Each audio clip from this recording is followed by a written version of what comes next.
Hello and welcome to the Southbound Sports Show. I'm your host, Richie Leahy, here with my co-host, Matty B. I think I got most of the audio issues figured out. I don't know why the Windows updates have been changing everything. And then they tell me that my computer can't even go to Windows 11, but it's definitely powerful enough. So I don't understand their process. You would think that Microsoft would want everyone to be on the same system, so it makes it easier, like Mac, where they try to push updates, but we'll see. Hopefully it's a good sounding show. Because I'm coming in hot today, Matt. I've decided that it's true. I'm cursed. If you want Alabama to just start losing championships and not competing, just send me some t-shirts and then ask me to be a fan. That's basically all you need. And I was going to come in really hot for the show because Atlanta was playing. And in the first inning, did you watch? Do you have the game on? No. So there's a ground ball to the pitcher. He flips it to first base, of course. They say that he misses the bag at first because he's like falling backwards. And he falls on the base. The point is, the runner never touched the bag. The runner tramps on his leg as he's falling and then jumps over the bag. Of course, they call him safe. And yet they have the replay that shows that as he's falling, his glove touches the base and he lands on the base. Meanwhile, the runner just kind of springboards off his leg and jumps way past the bag. So I don't understand how you have the replay technology. You have a clear-cut replay where it's like John Smoltz and Buck. I don't know what's his first name. Joe Buck. Joe Buck. Yeah. So they're up in the booth both saying like, oh yeah, he never touches the bag. It's not even close because he's tramping on the guy's leg. So if anything, the other guy's leg would have been first. I understand if they say like, well, the ball's not in his leg or whatever. That's not a tag. But if you land on the bag, why is he still safe? So I'm coming in thinking, oh great, here we go. The Braves are going to blow it. And I had some people ask, like, hey, you never really talk about the Braves on the podcast. Like, are you just cheering for them now? Like, no. When we started the show, we knew it was going to be mainly football focused. We honed in on Pittsburgh. I purposely didn't want to bring in, like, Atlanta, the Braves, or whatever. We talk about the Cardinals because that's Matt's team. They're in the same division as the Pirates.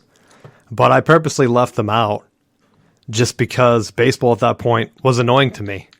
I brought up last week, I think, wasn't it? I was talking about the home run balls, and I looked into that some more, and I honestly think that Major League Baseball, during that McGuire, like that 3 or 4 year span, the home runs for everyone is so high just in those 4 years that I wonder if Major League Baseball doctored the balls back then.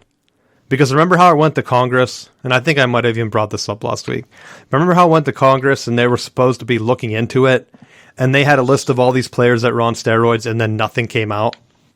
They kind of just like squashed it? Yeah. I have a feeling that it's like the Redskins emails. Because like John Gruden, thrown under the bus. Like my man Barry Bonds, and that's why I started to hate baseball. Like Barry Bonds is my favorite player. If he would have stayed at Pittsburgh, my favorite team probably would have been Pittsburgh growing up. But they kind of just let him go, signed the deal with San Francisco, and then the rest is history. Pirates haven't been relevant at all. I mean, everyone still hates the Braves. I brought that up because of the Sid Bream thing and how they think that ended the Pirates' run. Like, no. Letting your guys walk away, letting Bobby Bonilla go, letting Barry Bonds go, getting rid of like your other big-time guys for what, 30 years now? 20-something years? Like, that killed it for me. But the baseball just talking trash on Barry Bonds when I think the sport itself just kind of, it's dying. I don't know. But I want to see the Braves win. For most of my childhood, the Braves were my favorite sports team of all sports. I watch more Braves games than anything. I think I can even name most of the guys. Like, they had Fred McGriff, Mark Lemke at second, Jeff Blauser, Terry Pendleton, third base. I think he was even the coach for a while. Then in the outfield, they had Dave Justice, my favorite guy, Kenny Lofton from back then, and then Jermaine Dye, I think, in right field. Some of the outfielders shifted a few bit. I think right field definitely changed a bunch. I can't remember the catcher. I turned into Javi Lopez, and then they brought in Chipper Jones, of course. But those teams were crazy. And last year, they were close. They choked it away. And now I just have a feeling, Matt, I'm cursed. The Braves are going to lose this, so I apologize to any Braves fan that's listening to the show. And I actually didn't even know. So you texted me yesterday. Was it yesterday when the news broke about my man, Derrick Henry? Yeah. So I get the text, and I had thought, so ESPN screwed me too. On my fantasy team, I'm in first place, tied for first right now in my division. And Derrick Henry gets injured. So I'm like, there's no way I'm winning this game. You know, I'm down by like 6 points or whatever. I have two of the Vikings. I have Conklin at tight end and Thielen at wide receiver. And they're going down the field, and I'm counting them. I just need 2 more catches. I need 1 more catch. He throws it to Conklin, and I'm like, this is it. All he has to do is turn and run upfield for a few more yards, and I'm going to win this game. What does he do, Matt? Trips and falls. Inbounds. I don't know if you saw the play. Trips and falls inbounds, so then the clock runs out. And he's short by like 2 yards or whatever for another point for me. So I go to bed thinking, well, I tied. And then you had texted me something about my team, so I'm thinking, oh, great, you're making fun of me because I tied one of the worst teams in the league. And then I see the news about Derrick Henry, and I'm like, oh my God, even worse. Even worse news. But then I got a little bit of good news. ESPN had taken points away from my kicker for some reason. Because I took a screenshot up until that last drive by the Vikings, I had a 1% chance of winning. But they added the extra kick on. Like, they took one of my field goals away for some reason. So when I took the screenshot, because I was counting my points and I thought it was kind of weird the way it lined up. Well, of course, this morning I wake up to a text saying that I win by 3 points. So I'm like, things are turning around. But it doesn't matter. It's already too late, Matt. Derrick Henry could be out for the year. What do I do? What? Give me some advice. What can I do to help my team? You're screwed. He was my guy. Didn't I talk about it on the show? I was going to buy his jersey, wear it for a week straight, maybe a month. I wouldn't even take it off. I just wear it around. Everyone would be like, there's that guy that has a Derrick Henry jersey on. I guess I don't have to do that yet. No, he did have surgery. I'll give him that. He had surgery, and they don't know. He's on the IR he's on the 3-week IR. This could be updated, and I might be late on some of the news. So it was successful. He's on a 3-week IR. They don't know for sure how long he's going to be out. We have 5-6 weeks till playoffs. I'm in first. Even if I lose out, there's still a chance that I might squeak in. I don't know because of that tie-breaking field goal points I got added. Now I could also just win in an upset because my man McCaffrey could come back. And let's just say, I'll be honest, I'm starting to hate McCaffrey. What do you feel about him? I think he's a good player when he's healthy, but he just can't seem to stay healthy. When he's healthy, my thought is, did you see the rumors about him and Deshaun Watson? Their trade deal they were working on? No. So the rumors down here in Carolina were that I think Carolina's fed up with him and the injuries. I wonder how serious the injuries actually are. But there were serious discussions that I've heard from pretty notable insiders that they were honestly going to get rid of McCaffrey to bring in Watson and kind of just roll the dice and say, look, you're not even playing. But his contract was such a dead weight that I think it fell through. They couldn't get a way to work it out. And so, it sucks for him down here. But, the Panthers, what are they going to do? Keep letting him get dinged up? I mean, these are injuries like the hamstring or whatever. They're nagging injuries, but a lot of other players play through them. Derrick Henry had a broken foot, came back into the game. Did he look the same? No. I knew something was up, and I've been worried the entire year that he's going to get dinged up and then look like crap because he doesn't catch the ball. So it's oh, there goes my PPR, But I don't even know. So my thoughts on McCaffrey is I wonder how hurt he truly is. And at this point, like, I have that in my head. I have that stupid commercial that he does, that I Look Good one with your boy Dion. Do you know which one I'm talking about? Uh-huh. So stupid. I guess you do look good, though, when you're just sitting on the sidelines, Matt. You have all the time in the world to get your stuff together. From a fantasy perspective, I think it's really tough. Like, you can ride a single player to a championship in years past, like David Johnson. You have. Absolutely, and that was exactly who I was going to bring up. Like, and I still love him. Totally think that you could, but I think there's too many situations where players are getting banged up now that, like, nobody makes it through a full season healthy. So it's like, which players are going to be there when your playoff push goes? Matt, I distinctively drafted or bid on Derrick Henry. I didn't think I was going to win him. That was kind of a surprise to me. But I bid on him because he hadn't been injured. McCaffrey, I figured he's not going to get hurt 2 years in a row. And now he's like dinged up. He can't get healthy from a dinged up injury. Like, but that was a huge gamble on your part playing him, drafting him as high as you did, like for as much as you did. Hey, there was like 3 people bidding against me. And it was actually the same exact amount I had him for last year. That was my last bid. I thought I'm not going above that. Because it's basically like I used him as my keeper. That was my feeling. But like 100% I'm using Derrick Henry as my keeper next year. You can book that.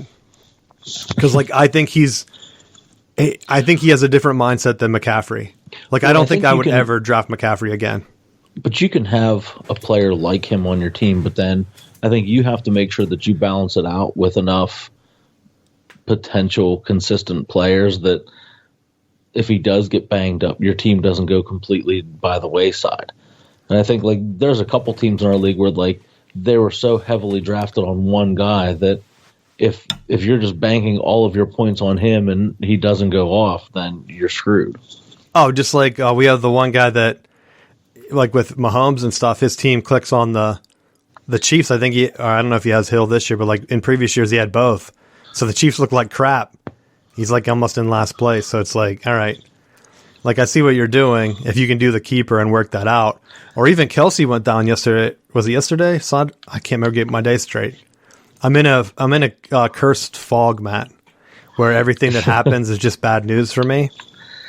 And so it's like, all right. And I don't even want to talk about fantasy the whole time, but I know some people out there that have Derrick Henry have to be feeling sad. But even my quarterback, like I had Baker Mayfield.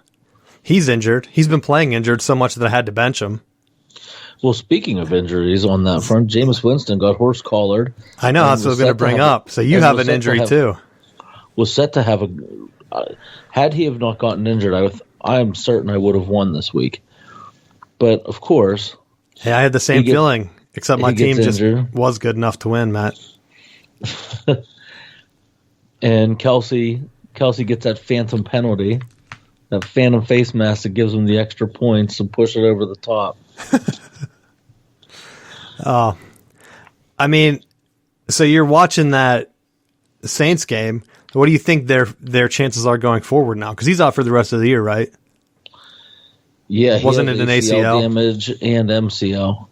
Yeah, see, Derrick Henry's had one of those bone fractures. Now it can be super like annoying because I think was it Karis LeVert? Maybe he had something like that, or one of the Michigan wide receivers. One of the guys, maybe I think that maybe transferred to Texas. I want to say one of them had the same thing, where it's like the outer fracture, so it can heal.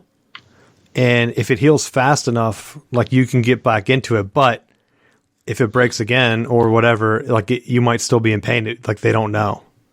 So that's like the Derrick Henry thing. It could be good in like 3 or 4 weeks. And then is it going to be enough to push him? Because I think that's a totally different team without him. Like I wouldn't feel confident betting on the Titans right now. They haven't looked good whenever Derrick Henry doesn't run the ball well. So well, they've also had the issues with inconsistent play from Julio and with him battling injuries. Yeah, he's been looking old, but I don't know how banged up he is. Because, like, it totally changes if Henry's out for the year. Like, that changes a lot of the AFC stuff for me. Like, who are you down to? The Chiefs have not looked good. I would not bet on them. You're back to just the Bills. And, I mean, that South division's so bad. The Titans might get in. But, like, they're going to bring in Adrian Peterson. And, like, even for me, like, in fantasy, I have no other guy. Am I going to bid super high on Adrian Peterson? Like, no. I might throw a couple bucks out there, but, like, I have no faith in him getting the carries. I wouldn't be surprised if the Titans did what the Ravens did, and they just kind of have a running back by committee. But even the Ravens' backups are getting hurt. So it's like, that's the one position where last year for fantasy, I put all my eggs in McCaffrey, and then I had a couple of other, like, C-list running backs, like Kenyon Drake. And I even had Eckler, who was battling injuries last year too, which kind of annoyed me. But, like, they didn't have the Herbert that they had this year at QB. So, like, at one point, what are you doing? I don't even feel bad about the Steelers' chances right now, because they were able to beat the Browns, and that division now is so tight. I think that's the tightest division in the league. I guess maybe the AFC West is similar, just without one less winning record. But what do you think? Do you think they actually have a chance now to not only make the playoffs but win the division? As long as Roethlisberger stays healthy, I think that they have a shot at having a run in the division. If he gets injured, it goes completely down to nothing. So they're going to live and die by as healthy as he can be. Now, can they game plan some stuff and try to, like, I feel like they're using the screen game well. They're kind of doing some of the stuff that you see Arians and Leftwich doing with Tom Brady, where he's getting the ball out quick, and I think that's the stuff that he has to do so that you're not running around getting banged up. They're the only team that kind of broke the curse for me this weekend. The Steelers won, so I was kind of like, oh, maybe. I mean, the Braves had the 3-1 lead, and then they hit the grand slam on Sunday night, and I think, this is it, Halloween. They're going to win it. It's going to be a nice celebration, and then their pitching got rocked the rest of the way. So then today, it's like, what, the fourth inning? I don't know what inning Soler hit that home run, but I did like, for people that are watching the game, I did like how he hit the home run and immediately turned to the dugout and started talking shit. Like, yeah, like, we're good. We're up 3-0 right now. So it really just comes down to pitching. But, like, the injuries for the Brave, that guy broke his leg on the line drive and then pitched on it. Did we talk about that last week? I can't remember when we started. But so the starting pitcher got hit with the line drive. I don't know if you've been following that. Yeah. He pitched, I think he threw 2 strikeouts on a broken leg. And then after, he's like, yeah, I wish I could have threw a couple more innings. Like, bro, your leg, the one pitch where he threw, the very last one where he decided like he was done, his leg had, like, the bone had to have been cleanly broken through, because when he landed, like, the whole leg buckled. And I was thinking, like, nasty. Because we did the show. No, it happened during the show. So we were recording the show and I saw it, and I just thought it was weird that they kept kind of... We talked about it afterward. Yeah, I think so. It wasn't on the podcast, but, like, his leg buckled. And I remember thinking, like, well, I don't have the sound on, so I really don't know what's going on. But it's weird that they keep showing that. Like, maybe he's, like, banged up or whatever. They took him out because a couple runs or whatever. But no, like, he pitched on a broken leg. And so now, that's why I had the feeling that if the Braves don't win tonight, they're done. I don't think they're going to win a Game 7. You can't lose your starting pitcher and then have your rotation not be messed up. You know, they have the lead. They keep getting guys on base, though, so we'll see. But in terms of curses, I also had Michigan go down to Michigan State once again. And I don't even know how to feel about that game, because some of the officiating was so bad that, like, one of the AP poll members said that he wasn't even going to count it as a loss against Michigan, which then it was like, okay, well, what does that even mean? Like, does it make you feel better that you lost because of that? And I don't know if you saw the replay of that, because like I even missed part of the game because it was the big noon game. The ratings were fantastic, though. It was the highest game of the year. It was like 9 million people watched it. Of course, they tune in to watch Harbaugh lose, but there were 3 plays that they didn't have a replay on, Matt. And the first one, their Heisman running back, he was crossing the goal line, and the dumbest thing, I don't even know why players still do it, but he flipped the ball up in the air, and the Michigan guy recovered it in the end zone. They didn't have a view down the sideline to know if when he flipped it, though. So if you look at the slow replay, the camera angle's like right on him, so you can't tell. So they couldn't overturn it. They didn't know where he was on the field, they said. But the one that everyone was mad about, I don't know if you saw it, the sack fumble for a touchdown. Did you see that play? Yeah. And did you think that he fumbled the ball? Well, I was actively rooting for Michigan State, so yes, he did fumble. Well, that's Michigan State's guy. We got the touchdown on that one. That play single-handedly turned the game to Michigan State's favor. So Michigan State had the ball down on the 5-yard line, and their quarterback got sacked.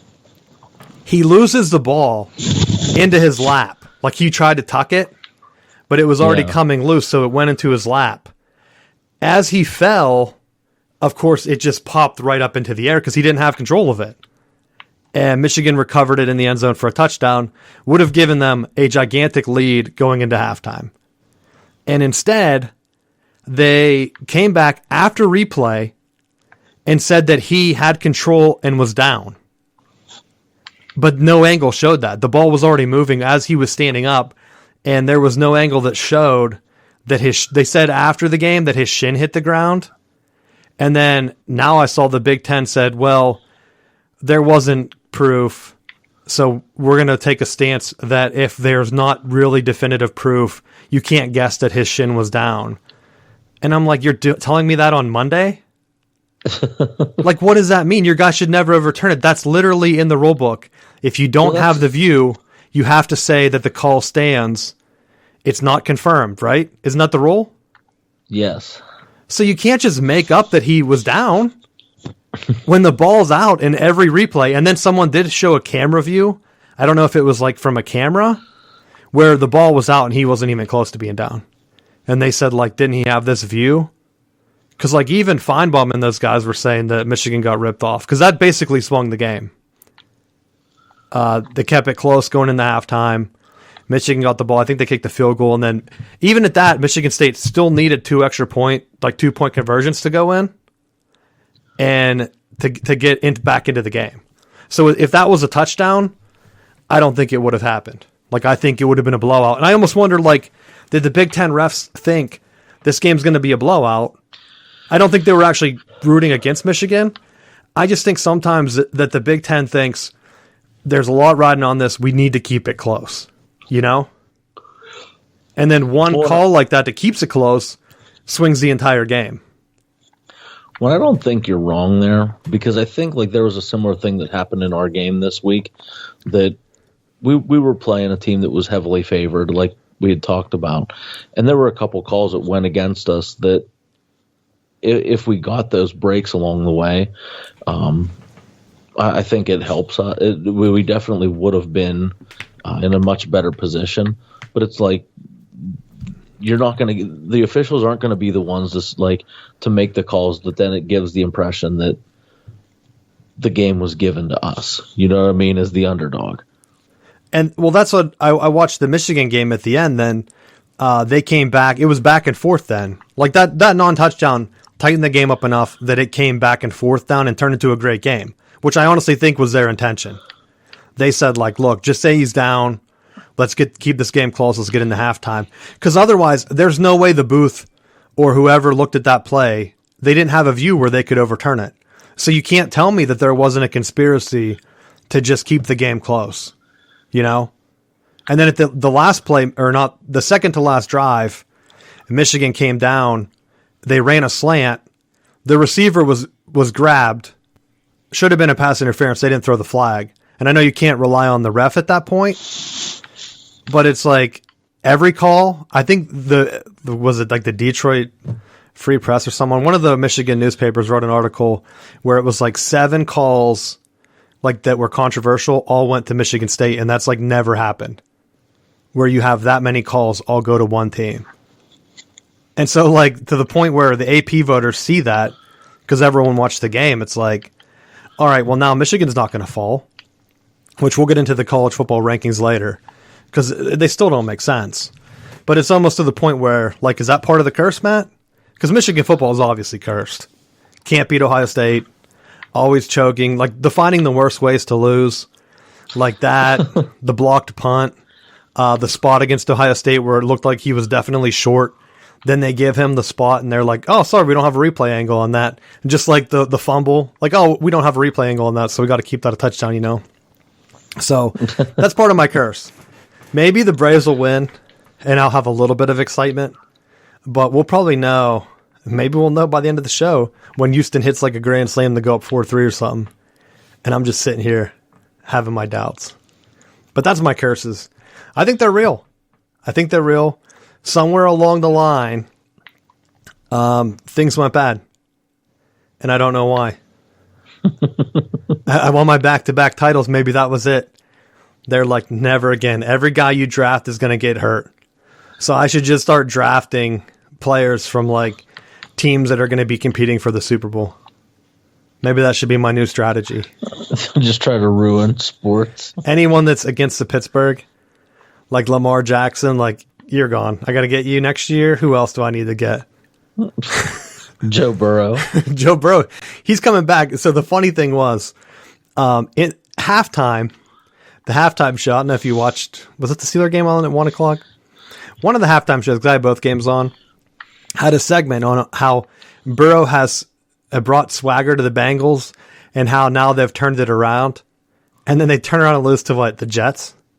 Yes. And I remember thinking, like, who wrote that segment? Like, did they write it like on Wednesday last week before the game where they're like, oh yeah, the Bengals are going to win this because they're so good. And then the Jets just like, it was like a heartbreaking loss for them too.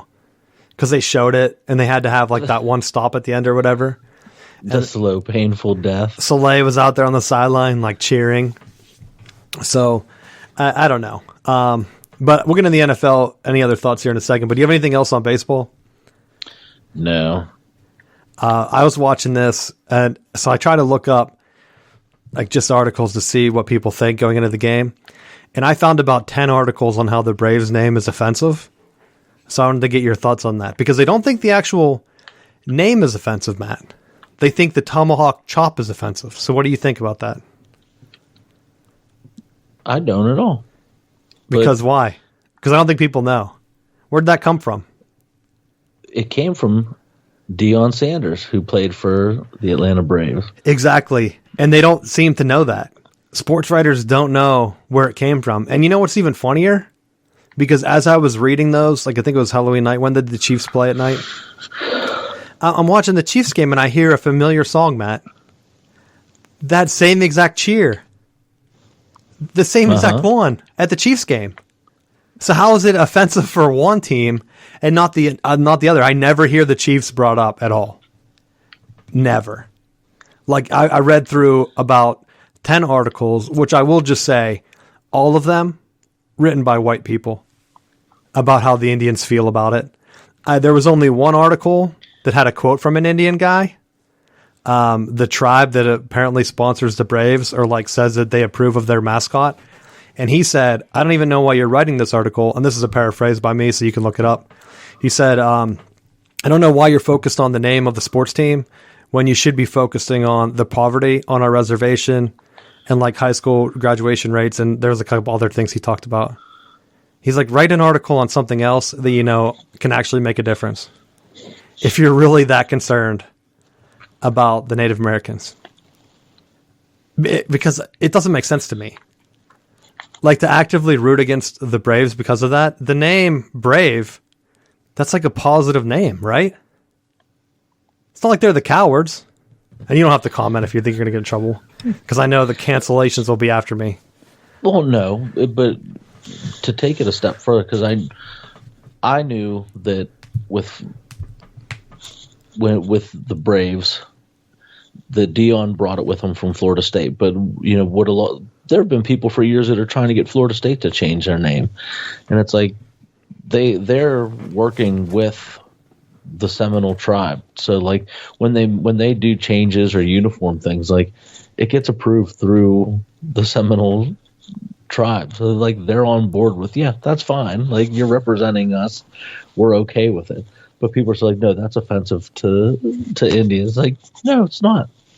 Like you're already working with the tribe. So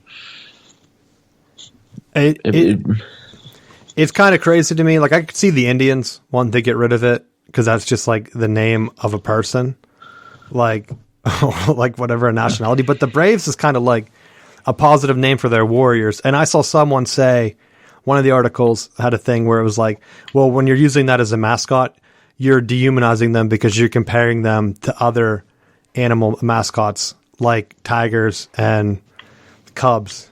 And I thought, what the hell about the Pirates?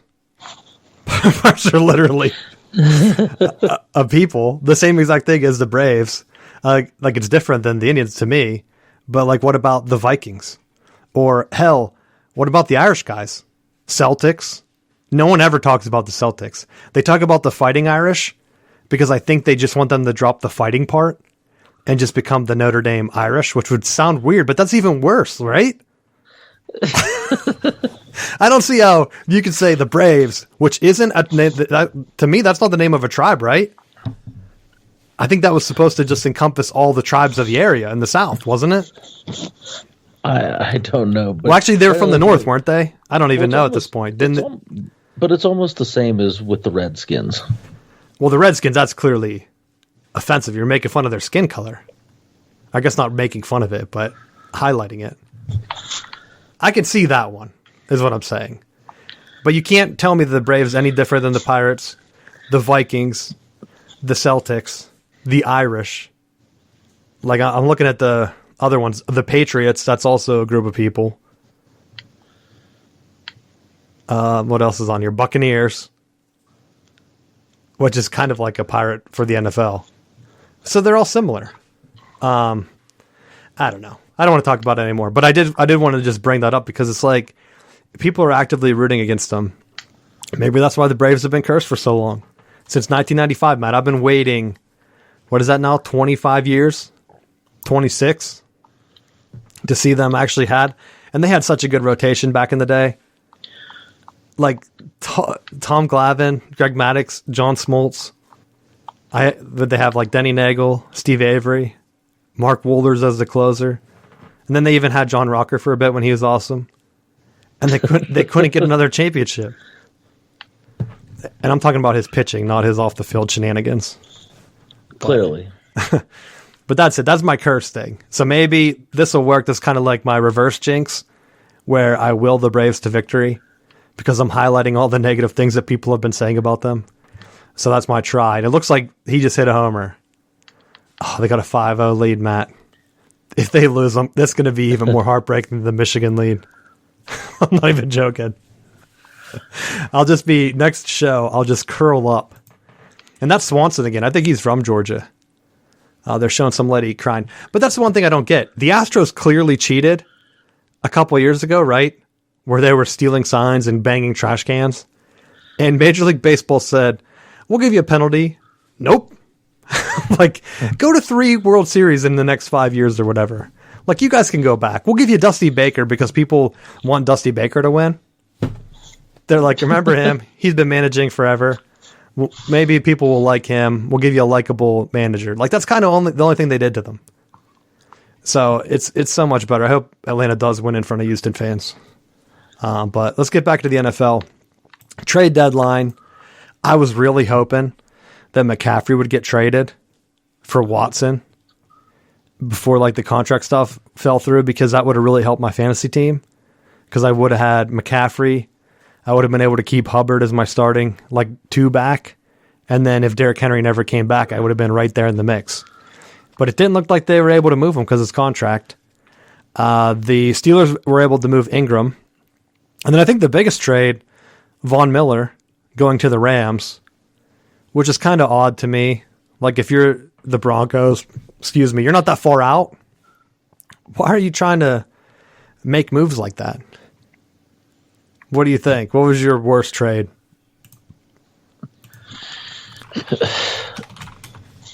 I don't know what the worst trade was, but I think the Ingram trade was a little bit of a surprise, just because I feel like having that extra depth was important, but obviously he wasn't satisfied being a bench player when he's on a 1-year contract and is trying to get on the field. So I understand he was trying to get traded, but would have liked to have seen that pan out. Well, I think he was disgruntled. He didn't like the way they were playing him. So getting rid of him, I mean, the 6th-round pick isn't that big of a deal, but you're not really even getting rid of that much cap room. You're kind of just trying to fix the locker room, I think, at that point. So, like, Mike Tomlin said he didn't want to have hostages around. It's like, okay. But for a 6th-round pick, whatever. And I almost wonder, too, like, you're getting rid, like, that was only a 1-year deal, though, yeah. That was a 1-year deal. But, like, they're still putting in some of these contracts and trying to move things around where, what are you going to do? Like, what's going to happen next year? Is Ben going to come back? Which, at this point, I mean, he's so hot and cold. And some of the checkdowns he made were great in keeping the Steelers to give them the win.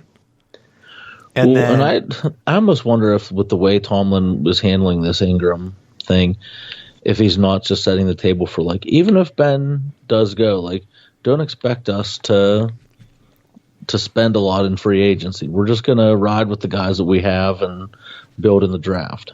But it seems like they're making room to make a move. And like I had said, like, I watched Garoppolo run in, 2 touchdowns over the weekend? The Niners have their own issues, but, like, maybe they let him go for cheap, and then you don't have that drop-off where you're waiting for the next guy. I mean, because, like, do you really want to bring in a rookie and then have him learn behind Mason Rudolph? Like, I think they're going to try to get another veteran no matter what. Now, whether it's someone that can start for a few games or, like, look at all the teams that have brought in rookie quarterbacks and kind of just turned them loose. Even, like, with the Giants and their guy, was he a second year? I think he lost every primetime game he played in. Daniel Jones, right? Is that his first name? I can't never remember. Yeah. So you have him. They have 2 wins this year. Who else has the starters? The Jets. I think Wilson's done the best, but he's hurt, isn't he? Yeah, they went with it was the backup that won. Yeah, so he had 1 win. The Dolphins had 2. He has 1 win, and they've been actively trying to trade for Watson while he's on the team. Like, what a confidence boost! You know, nothing sounds better than, like, every 2 days there's a new article about how the deal is almost there. Like, we're so close. And then you have the Jags with Trevor Lawrence, 1 win. So, like, is that what the Steelers want to do? Like, if the defense is as good as they think it is, why not go with a veteran quarterback that you can get that might not be too bad? I mean, like, look at the Lions even. Traded for their guy. They're 0-8. How do you know they don't want to move him? Start over. I mean, that's what they do. And then, of course, I always bring up Aaron Rodgers because if you look around the league, Aaron Rodgers just beat Arizona while talking trash to Cliff Kingsbury. Did you see that? No. I think it was a Thursday night game. Kingsbury was going crazy on the sideline because they got a timeout that they didn't get or whatever they didn't want. So Aaron Rodgers is telling him, like, oh, yeah, our coach called that. Don't worry about it. Don't worry about it. Like, on the broadcast, so much that the commenters in the booth or whatever brought it up. And they were like, it looks like Aaron Rodgers is telling him that the coach called the timeout. But he was, like, doing it in such, like, a pompous way that it was like, oh, please. Like, keep over there. Keep getting mad. Like, it didn't even matter. So, I don't know. Are you able to get a guy like that? Like, I would be fine if they got Garoppolo. Because, like, 49ers, they're not going to, like, what? they're not going to keep him around one more year, right? So he has to be available. I don't think. Like, what do you do in that situation? You tell Trey Lance, like, oh, yeah, we try to put you in, but we don't really like you that much right now, so we're just going to keep this other guy that we've been trying to move on for 3 years now. Because at that point, like, it's like the hostage thing Mike Tomlin said. Well, no, the issue that they have is that I think Trey Lance is going to be the quarterback in 2 years, but it's what do you – they were in a position where they needed to win now. So you drafted a quarterback for the future when your window is now. Yeah, but they're 3-4 now. Like, I know that they have the expanded playoff this year, and the East is so bad that maybe they could sneak in. But even, like, the Panthers are right there with Darnold. Who knows what Darnold's doing? Steelers could get him for cheap, probably. They've already benched him. They've benched Darnold a few times. Now he's, like, hurt. They bring in Walker. It's like... And Darnold got hurt running in a read option where he pulled the ball and then just got destroyed. Slide. I think that's what Kyler Murray does well. Like, he just seems to know how to avoid the hits. They said he has the least amount of hits. And like I said, maybe it's the baseball connection. Russell Wilson seems to be able to do it too. Maybe they kind of need to know, like, they don't have that sense of, like, how far and how much space they need. Maybe. I don't know. Because, like, you always know if a guy's going to tag you where you need to be. And I guess it would be the same as getting hit, right? Except the tag would be faster because it's one hand compared to 250 pounds crushing down on your face. But who knows? I think the Steelers have some moves that they can make. But that's my thing. I think injuries are really just crushed around the league.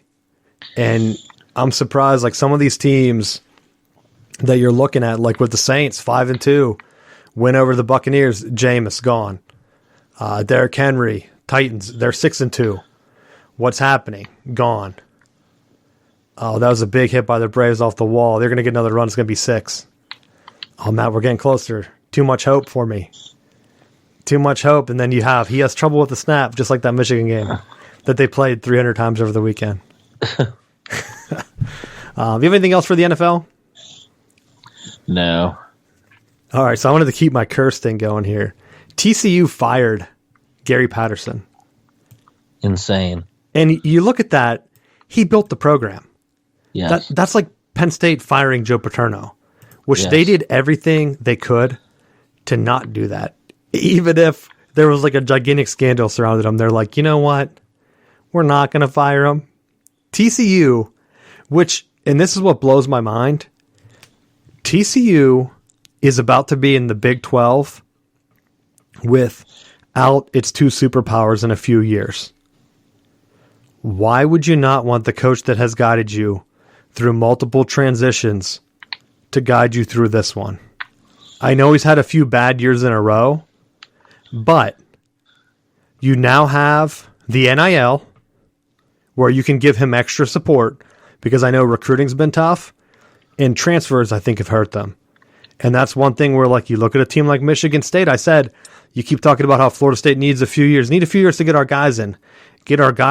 Mel Tucker said, hell no, we don't. I'm going to bring in this Heisman running back that Wake Forest doesn't want for some reason. Like, all right, we'll take him. We're going to take a cornerback from Alabama. We're going to take all these guys because, like, not everyone's going to be getting playing time. So, like, you can take big recruiting. And I think Michigan was even trying to get that same guy from Bama. And so, like, you have guys, like now you're actively recruiting for transfers from major programs, the guys that are ready to come in and basically compete for a spot. Like TCU, if they're able to just take that and say, like, Gary, what do you need? What do you need? Because right now, we're now going to fire you instead, and now we have to hire whoever LSU doesn't want, whoever USC doesn't want, possibly whoever Nebraska doesn't want. Texas Tech fired their coach. We're trying to beat them. So we're directly competing with them. And they're already, 4th, 5th on the pecking order? 6th. Wazoo's in there. Which is another crazy story. So did you see the coach that I sent you that thing on last night? Yeah. Did you know that that's who people have been pulling for to get hired in Washington State? So Washington State fired their guy because he wouldn't get the vaccine. So last night, Texas Longhorns special teams coach Jeff Banks, it wasn't last night, but on Halloween night, his girlfriend's monkey bit a child at their haunted house. And he had already divorced his wife and their kids.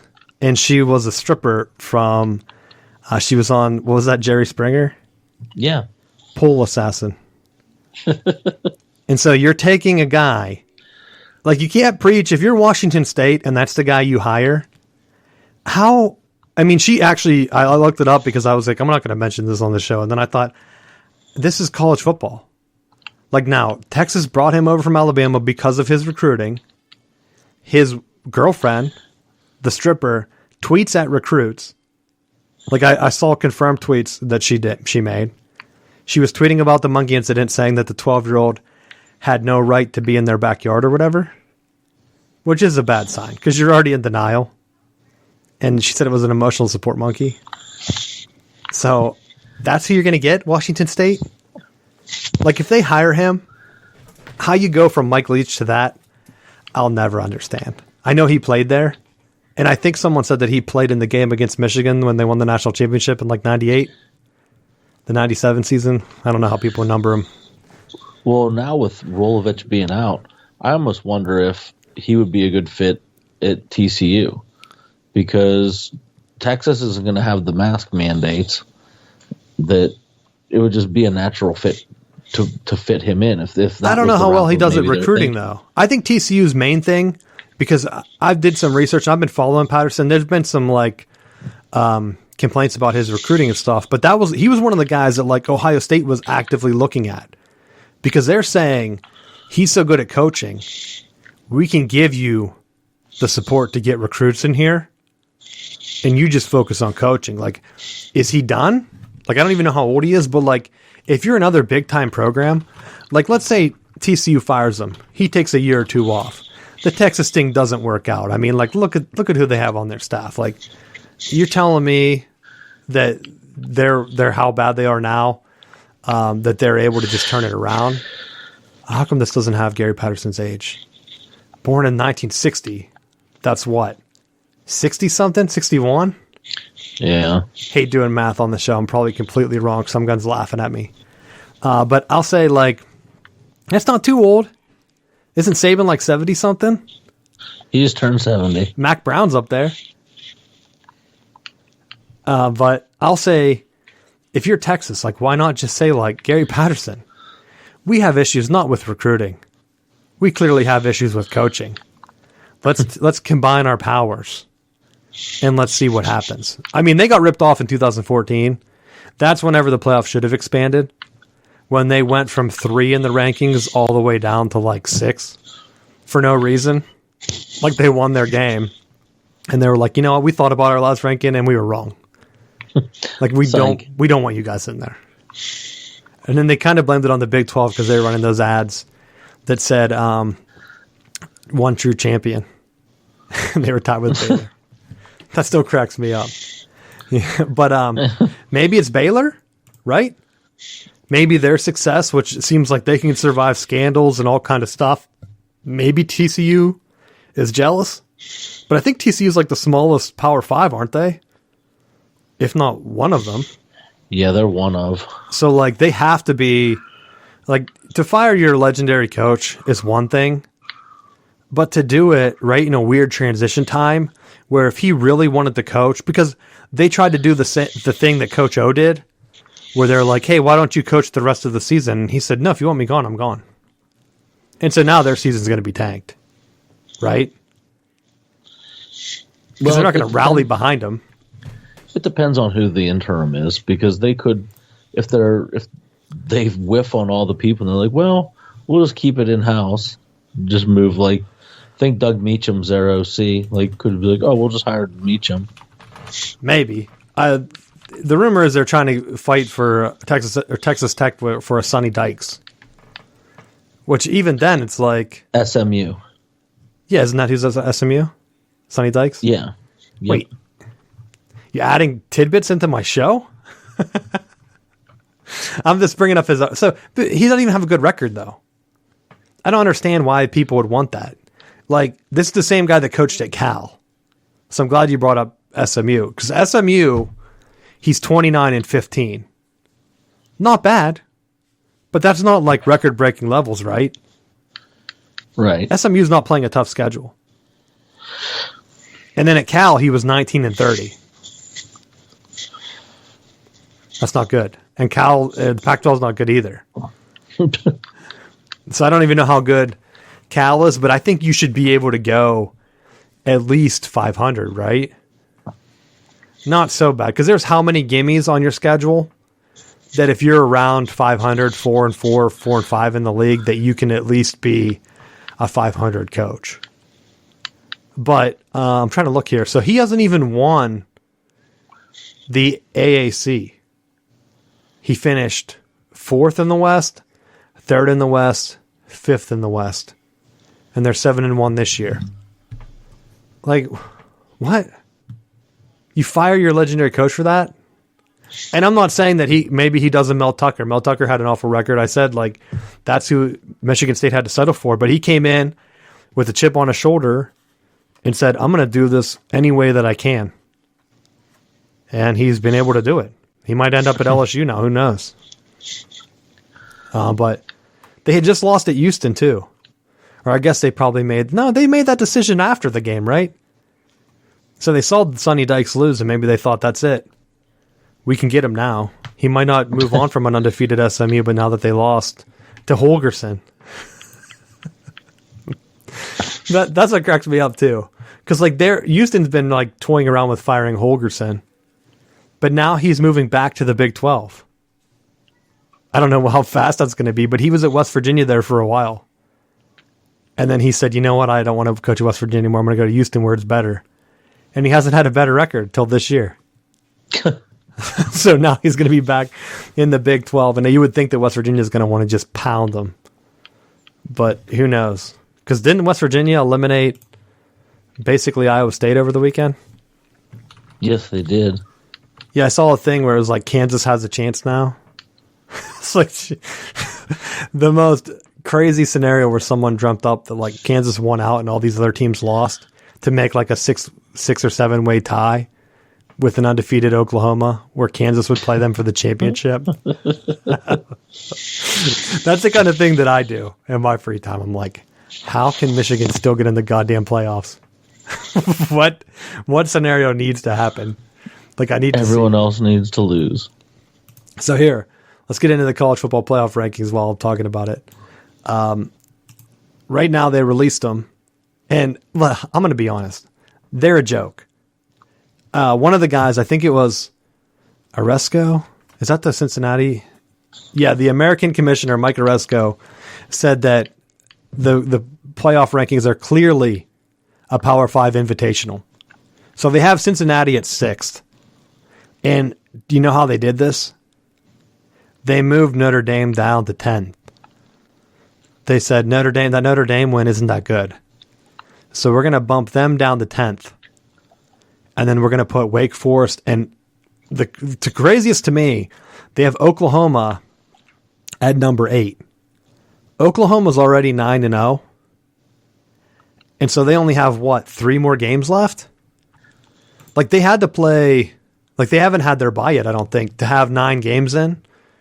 And so, like, there's a pretty good chance that now they're just going to run the table. They have their 3 toughest games, though. At Baylor, Iowa State at home, and then at Oklahoma State. They haven't been playing well. That's the truth. But they're also undefeated. And normally, the playoff rankings kind of respect that. And I almost wonder if they put Oklahoma back there because they wanted to hedge their bets, because they think Oklahoma's going to lose.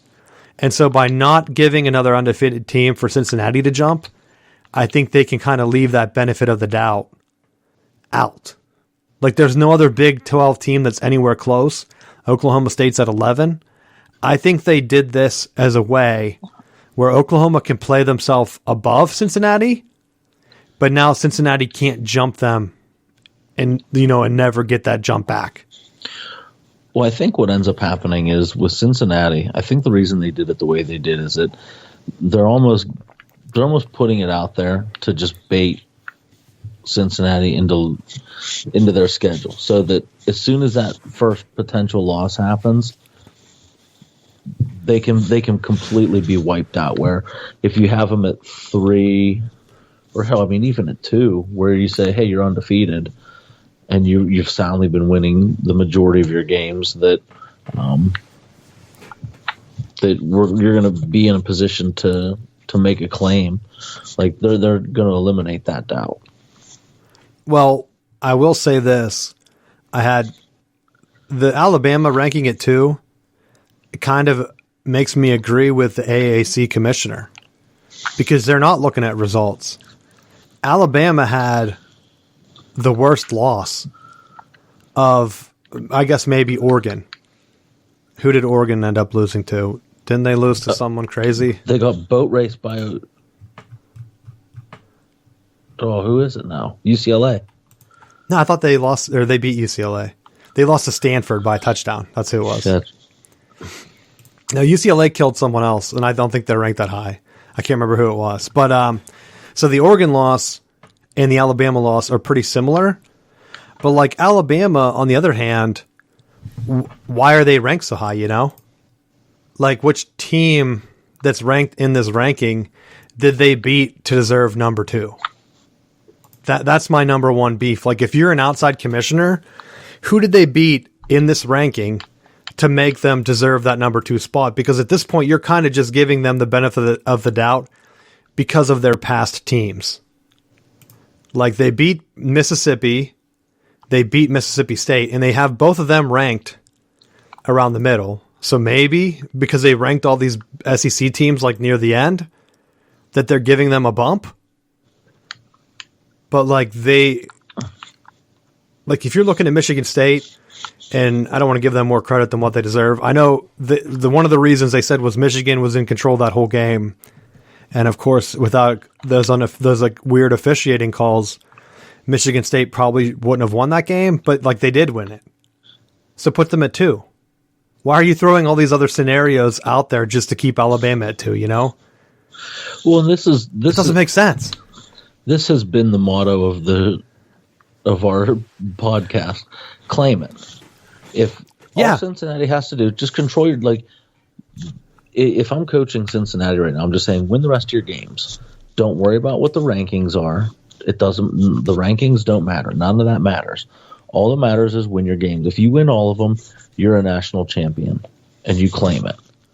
Well, I don't know if this is what I was mentioning earlier. I didn't finish my thought, but people were laughing because I said that they were setting up a possible 2 team from the SEC and 2 team from the Big Ten. And this clearly does it. I think they put Alabama at 2 because if they lose the SEC championship, did they drop out of the top 4? No. Which is bullshit. And I to be honest, that would be the thing that makes me not watch the playoffs at all. Like, unless Michigan somehow squeaked in, if Alabama plays Georgia for a rematch in round 1, or hell, even worse would be if 2-loss Alabama is number 3, and so then you're setting up like a Georgia-Alabama championship, and maybe that's like your plan. But even then, it's like, all right, a couple bad calls, an injury or two. Remember when Colt McCoy got injured and Alabama got that easy natty? Yep. It's like any other team would have won that game because the starting quarterback went down. Like, it wasn't that Alabama was that much better. Like, that's a joke. Like, that people would mention that. Because I've heard people mention that Alabama team is like one of the all-timers. It's like, asterisk, you don't know. Put an asterisk on. They're going to put an asterisk on my man Barry Bonds. Let's see it on teams where it actually, they had tangible evidence of an asterisk being needed. But Michigan State should be number 2. I honestly don't see any other way. Cincinnati, I could see they only have 1 win, but like Michigan State's win over Michigan, because they have Michigan at number 7, so they have a top 10 win and no losses. There's nothing that Alabama has done to compare to that. And like their rationale is just Alabama looks better.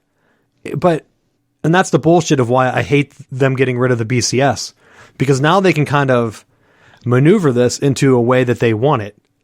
But now you're set up with Michigan State at 3, Ohio State at 5, and Michigan at 7. They could still end up in a 3-way tie. It's not, I mean, it could be implausible. I don't know. But Michigan State plays Ohio State the week before Thanksgiving. If Michigan State loses that game, how do you know that's an undefeated Michigan State playing Ohio State? Ohio State doesn't put all their resources into that game. The following week, they have to go on the road to the Big House.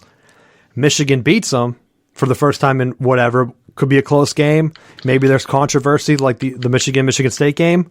But you have 3 teams with 1 loss, Matt. And that's counting if Michigan can beat Penn State on the road. And then they have Indiana and Maryland. So, like, that's not a murderer's row. Penn State hasn't looked that good. No, I think Michigan State also has to play Penn State, too. I have to mention that. But there is a way in for Michigan. You have to. I'm not saying that that's their way in. I'm saying that's the way in. Yeah, but that's a playoff. That's a nightmare for the playoff committee. Who do you keep out? Win, but you win. It can't be a 9-6 or 9-8. We won on the last second field goal. Like, it's got to be. Oh, I think if Michigan's a 1-loss team in the tiebreaker. So I was wrong on the tiebreaker. They don't look at the other rankings. Someone told me, so I'm wrong about that. So I apologize. It's a weird 3-way tie that I really don't understand. They look at opponents' records or something. And so I think if that scenario happens, which might be far-fetched because Michigan would have to beat Ohio State, which never happens. And then, I mean, Ohio State wins a close one against Michigan State. What if all 3 of those teams beat each other by like a total of 10 points? They're all field goal games. Who do you put in? And Oregon loses another game or 2. Do you honestly have a 3, 4, 5 of those 3 ahead of Cincinnati? If Oklahoma loses and Wake Forest is there, is Wake Forest better than the 3 teams that beat each other up? I don't know at this point. I don't know. Like, it's like a weird nightmare scenario where if you have those 3 tied and Alabama beats Georgia, do you just have them like draw straws and say, all right, you 2 Big Ten teams are in and Georgia and Alabama, and that's our playoff? And people just don't watch. They say, like, what the hell? Because if Bama beats Georgia, I think Georgia falls to what, 2? They're not going to fall very far. And they really don't play anyone else. So then you would have Alabama play the other 1-loss team, and then Georgia would play the Big Ten champ in that scenario. I mean, unless Oregon wins out, which they haven't been looking that good either. So I don't know. And Cincinnati would have to have a gripe too. But I don't know. I think that's how they're setting it up. Oklahoma, I think they're just thinking, okay, Oklahoma's going to lose. Wake Forest, I could see Wake Forest going undefeated and losing to whoever they play in the championship game, whether that's Pitt or someone else. Because my dream, and that's my another curse, Matt, I cheer for Florida State and Pitt on Saturday, and they both lose. I just wanted to see that Pitt Florida State ACC championship. I thought we could all meet up, have a Southbound Sports ACC championship tailgate, go right there. I'm getting excited. I'm like, Florida State come on fire. They're going to win this. Florida State's going to have they're going to have their chance where they're going to win out. And all you need is Wake to trip up one more time or 2 more times, whatever it is. Because if you get a 3-way tie or whatever, Florida State's right there. Play Pitt. It'd be sweet. And then Pitt's like, you know what? We're going to lose. Like, let's do our thing. Like, 1-loss Pitt. Because honestly, in that scenario, like if Pitt would win everything and they were like, whatever, 12-1 to get to the playoffs, I would have been mad if like a 1-loss non-champ Michigan gets in over ACC champ Pitt. I mean, I guess Pitt lost to a team that Michigan beat. That's like your comparison or whatever. But I would kind of be disappointed because like you're those kids, you're a 1-loss champ, you get in over a 1-loss, or you don't get in over a 1-loss non-champ, you know? Yeah. But how many teams get in over like Alabama or whatever if they're 1-loss? Because like I said, if Alabama and Georgia are 1-2 for the next couple weeks, if Alabama beats Georgia, they're both in the playoffs. And even if Georgia beats Alabama, they have it set up where they can just fall to number 3 or 4. And they're like, look, we put A&M up really high. So that matters. They also have Auburn ranked, but yet they don't have Penn State ranked. And Penn State has, 3 losses, I think? So it's like, all right. You can't. If you start going down this rabbit hole of why they're picking, I'm just throwing it out there because they have 5-3 Mississippi State at number 17. Mississippi State's best win is what, 19 NC State maybe? Like I keep an eye on my man Mike Leach, but like his team has some pretty bad losses for them to be ranked 17th. Was it because they beat Kentucky? Like is that why they got their ranking? I don't know where they had Kentucky ranked. I guess that might be their best one. I don't know. No, they're 18th. So 18 and 19. They beat 18 and 19 NC State and Kentucky. So they thought, well, Mississippi State might as well throw them up there. But like Penn State lost to, I know they had the Illinois loss, but they lost to Ohio State and they lost to ranked Iowa. But they also beat number 13 Auburn. It's like they're just saying, you know what? Throw that out. Even my guy Brady Hoke lost too, Matt. It was a sad weekend. I thought Brady Hoke might be able to get them undefeated and sneaking towards the playoffs, which would be funny if a Brady Hoke Jim Harbaugh matchup could have happened. Well, you brought up the Florida State Clemson loss, and the thing that really stung with that was that the officials suck so bad for the ACC. Preach, brother. And Preach. I know that you're but Florida State they scored the touchdown to go up 4. I was like, we're going to pull this win off. And then it was like the first play, Clemson throws just a bomb. And they're like, nope, that's pass interference. Like, it wasn't pass interference, but whatever. And then they drive a little bit further down. The quarterback scrambling. He hits him in bounds. It wasn't like he was out of bounds. He was still on the field. Nope, that's roughing the quarterback. Give him another 15. Like, just moved him right into scoring range. It was like you can't give up 30 yards, free yards, and expect to come out on top of that. Well, that's what I said in the Michigan game. Maybe they just think, okay, we need to keep this close. One pass interference, one wrong overturn, Matt. Boom, take points off the board. If you can take points off the board or put points on the board, give them an easy first down. Like the pass interference on Michigan. I'm not saying Michigan would have scored, but at least give them a chance. Yeah. Like if they call that penalty and Michigan still loses, like there's not as much controversy. You still have the fumble, but like you still also blew your big lead. Like Michigan they got the ball after halftime. That's why I think that touchdown would have been the backbreaker, because then they would have had an even bigger lead in the third quarter. And I mean, how much of a lead do they need before Michigan State just kind of gives up, Because you see that happen all the time. But as long as you're only 2 scores away, you're not gonna be down. So like that one call might have changed the entire third quarter. But at the end of the game, just call the penalty. Like, it's pretty clear that the guy was pulled. I know it was kind of like a crossing route pick play, but the defenders ran into each other. He grabbed the receiver. I didn't like the slant call. I knew it was coming. I don't know why Michigan State didn't. They ran it like the last time they needed a first down, I think early in the drive.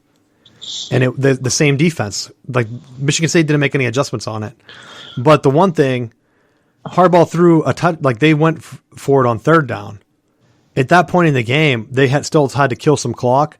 I think he should have just went for 2 short yardage plays.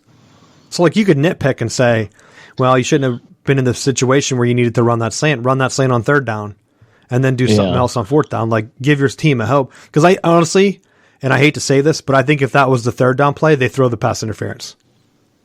I think that they kept the flag in their pocket because it was fourth down. Yeah.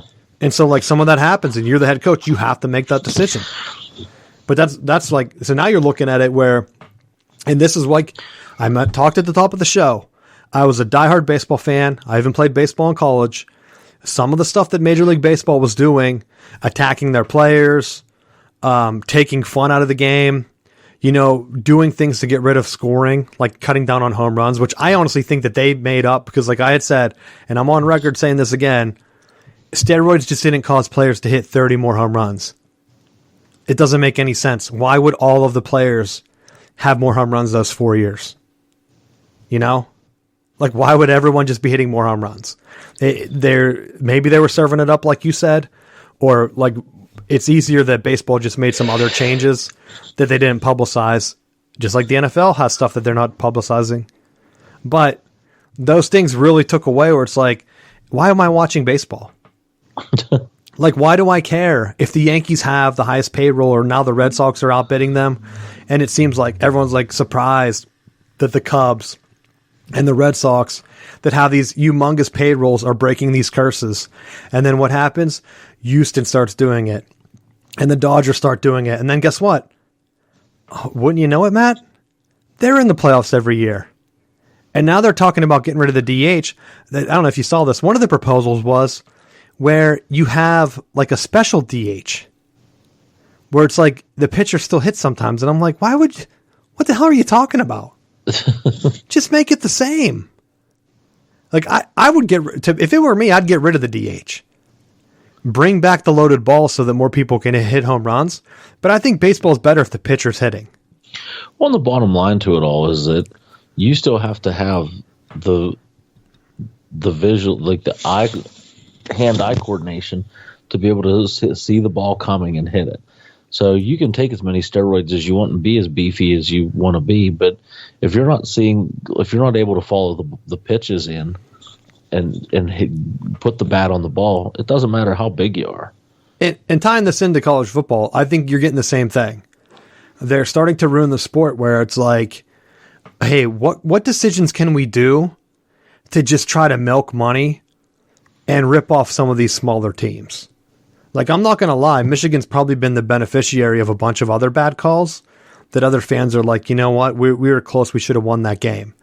Like, I still think back to the touchdown last year from Indiana over Penn State. I think it was last year, where Penix reached across and like touched the thing and it looked like the ball was short, but yet they gave it to him anyway. And I thought, like, how often does that happen? Most of the time they're going to roll with the team that has a better chance at the playoffs. But that Indiana team had some hype, so it was like a once-in-a-lifetime scenario for them, where they're like, holy shit, this team, it might be as good as Penn State. They're at home, let's give them this win. That has to cross someone's mind, you know? Like, why not keep... Oh, if Michigan blows out Michigan State, that's going to look bad if Michigan State goes 11-2 or whatever, 10-2, you know? Let's keep it close, just in case they beat Ohio State and are in the playoffs, you know? Because, like, so even the other scenario, what if Ohio State, because they didn't look that hot against Penn State, they lose 2 games, Michigan and Michigan State both beat them and win out, I think you have a real scenario where Michigan could get in the playoffs.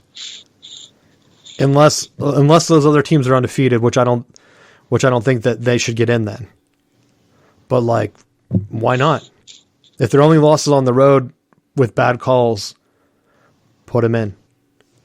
Put them in. I don't know. I don't even have anything else. You have anything else for college football? Yeah, there's a push right now by Conference USA to try to recruit Liberty. And originally, Liberty was trying to pay their way into Conference USA so they could get off of that independent football schedule, and were turned down. But then when you see, like, the entire conference was being poached by the AAC, now it's like they're coming back and be like, we need to have some more teams. So now, like, they're going to be trying to recruit and come back to pull Liberty back in. Yeah, I did have that on my list, so I'm glad you brought that in, because I think that would be dumb by Liberty. It's been hard to keep up. I think there was another movement, wasn't there? Too. Another conference had been making moves. I think I wrote it, but it's been hard to keep straight because now all these little conferences are kind of reshifting. And so if it were me, and college football is really trying to make it fair, I don't care how big the playoff has to be. If they decide to go smaller with 8, it should be 8 champions. And I know they're not going to do that.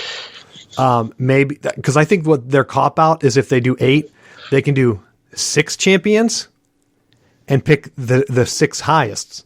So, like, if Pac-12 has a bad year, or like the Big 12 ends up beating each other up or something, ACC this year, I guess would be the best scenario.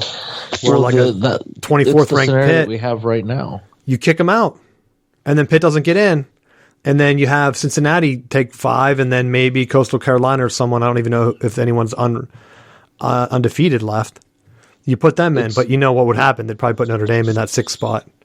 No, but what would happen is exactly what you're seeing now, is that they would keep Cincinnati on that lower tier. You'd still be able to manipulate your 2 SECs or 2 Big Tens and be all right with it. Well, see, right now, so there are 10 conferences. With them shifting things around, I wouldn't be surprised if it goes to like 9. And I almost wonder, as the other ones expand and they try to backfill, because like if the Big Ten pulls a couple teams and the Pac-12 does the same thing, I almost wonder if we reach a scenario where there's only 8 conferences. And then if you get to that 16-team playoff, you have automatic bids, but you're only having 8 champions in, plus whomever you want. Like you want Michigan State to play in the playoff rematch, you got it. You want Alabama in versus Texas Tech or Texas A&M again, got it. You can have rematches or whatever, kind of like the NFL does, where some teams are like, hey, that was a really close game. It was almost like a ripoff. What if you played at the Lions Stadium? Michigan and Michigan State. I bet that got 9 million people watching that game. Holy shit. Yeah, let's make that one of our playoff games. And you know what? People would tune in for that. And they would be, I think that's the scenario they want. So I almost wonder if some of the SEC movement and some of the other ones, because if they take some of the smaller conferences away, that's what they're out. But like with that same scenario, as you see all these conferences panicking and saying like, holy crap, our conference could be nobody left. Why would we move? Like some conferences are looking at like doing like a partnership deal, which I wouldn't even be surprised if some of the other ones made like their first 24-team conference. They just try to get in like, oh, a 12-team playoff? Yeah, we'll merge. We'll merge and give you one champion as long as we can get an auto bid. And those other conferences are going to be like, okay, yeah, that works. And then that becomes like your first 4, you know, where like you have the Mountain West Conference play the WAC. Or no, wait, is it still the WCC? I don't even know. That conference doesn't exist, right? So what's the other Western one? Do they not have one anymore? It just becomes, they don't. Oh my gosh. Where's Hawaii? Are they in the Mountain West now? Oh, they are. So like, I guess, yeah. All right, so let's just throw the Sun Belt. So maybe the Sun Belt plays the Mountain West Conference champion. And then that's the first 4 in, you know, for like basketball. And then there, you cut out. And maybe you have 9 conferences, you cut out like whatever, and then you make that third conference, whatever's left, if it's AAC, Conference USA or whatever, you make them also play in the play-in game against a non-champ. Because you know how they do that in basketball too. Like I think Michigan's played someone from like Houston, or maybe they even played Notre Dame in there that one year. So it's like you can still get in if you're not the champ. And maybe that's where they throw Harbaugh. They say like, "Hey, you're going to draw big ratings because you're known for choking, right?" So like, we could have a Statue of Liberty situation here. That's going to be perfect. So let's pencil Harbaugh in that first 4 game against, because they're going to have 2 losses, maybe 3. If they do 2 losses, we can put them up against Coastal Carolina. That'll be great. That'll be funny, right? Or hey, App State's right there. That seems like a good matchup, right? They're like, I could see all these suits back in the thing, like chanting, holding hands, saying like, "Come on, App State, beat them. You can play hardball. This would be great." And then that's how they're going to get the ratings. I guarantee that's how it feels to me. You have all these smaller conferences shifting, but if I'm Liberty, stand the line, stand it. If people say like, "Oh, there's no chance they'll ever join the ACC or whatever conference," if all these other conferences are locked up and they're like, "Oh my gosh, we have to get to 16 teams. Who are we going to take?" There's no one left. Because like the SEC is going to get the first pick. The Big Ten is going to get their picks too. So you got those 2 conferences. The Big 12, the ACC, and the Pac-12 are all right there. They're going to get their next picks. I mean, hell, even the Big Ten and the SEC have been taking from the Big 12 and the ACC. No one took from the Pac-12 yet. But if they wanted to, they could. I just don't know how they could make it work. But you never know. Liberty's right there. Like BYU was already taken because they're independent. So just naturally go right into the Big 12. As long as Liberty keeps winning, you got to win double-digit games. You got to win double-digit games. Like UConn. Isn't UConn getting back into a conference now too? Like they're independent, but that's idiotic by them. I think I saw that they were trying to push in to fill in for one of those other schools. I don't know if it's set in stone though. But like those other 3 teams, UMass, New Mexico State, UConn, those are the teams that should be trying to get into a conference. I think Liberty should hang out with Notre Dame. As long as Notre Dame's undefeated, Liberty should stay, or independent, I mean. As long as Notre Dame's independent, Liberty should stay independent because BYU's gone. So who else are these teams going to fill their schedule with? Right? I mean, that makes sense. I mean, if I was UMass, New Mexico State, and UConn, I would be begging to get in. Army, on the other hand, you don't really know. They kind of don't need it. But I could see them trying to get up with like Navy. I think that's a smart decision that they should be trying to get into. But other than that, I just really don't know. But because I'm looking through these trying to see where would Liberty even fit. But like even if they would try to join like a Sun Belt to be rivals with App State, like that's a 10-team conference. Really, well, you want to go there? The tough thing with them is that that Liberty already has, their next couple of years they're out of conference games. So what makes sense going Conference USA is that it's a smaller conference, so you have some of your schedule already built out. That if they can schedule the other games around it, then you can still play a competitive out of conference schedule and be in the conference running. But I don't care about the conferences if I'm them. And until they give you an automatic bid, there's really no benefit. Because I'm telling you, win. Well, that's my thing. But if you look at your games, and that's all that matters. Look at BYU's schedule. BYU has it perfect. That's what Liberty needs to do. They beat Arizona. They beat Utah. They beat Arizona State. They also played Baylor, Washington State, and Virginia. Half their schedule was Power 5 teams. Now, if they didn't lose to Baylor and Boise State, let's say they only lose to one of them, because I think the Boise State one really killed them because that's not seen as a power school. But if Baylor's like a top 10 loss or whatever they're ranked right now, what's the playoff ranking for them? They're 12th. So if Baylor is they're like what? I don't even know. They're only loss that matters. They can win out. They play USC, so they had 7 games. So maybe not the best example. They need to do more like what Notre Dame does, where I think Notre Dame plays more of like 5 teams. They play like what, 5 from the SEC or ACC, I mean, and then they play Florida State, Purdue, Wisconsin, Virginia Tech, USC, UNC, VA, Georgia Tech, Stanford. So they played 8 this year. But honestly, they've been cutting back. Like, did they have to play Purdue? Did they have to play Stanford? Like, if they cut some of these out, I think 6 would be the sweet spot, possibly 5.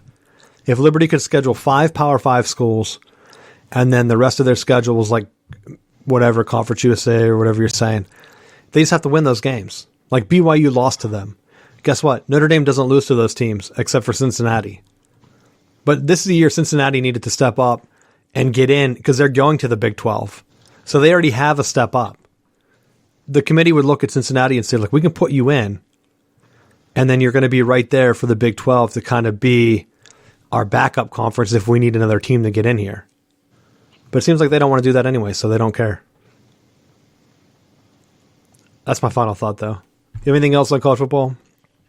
No. All right. Anything for the final bell? The Dogs are playing Saturday this weekend. Oh, yeah. I know. I was so fired up for the baseball. I forgot to bring you guys up.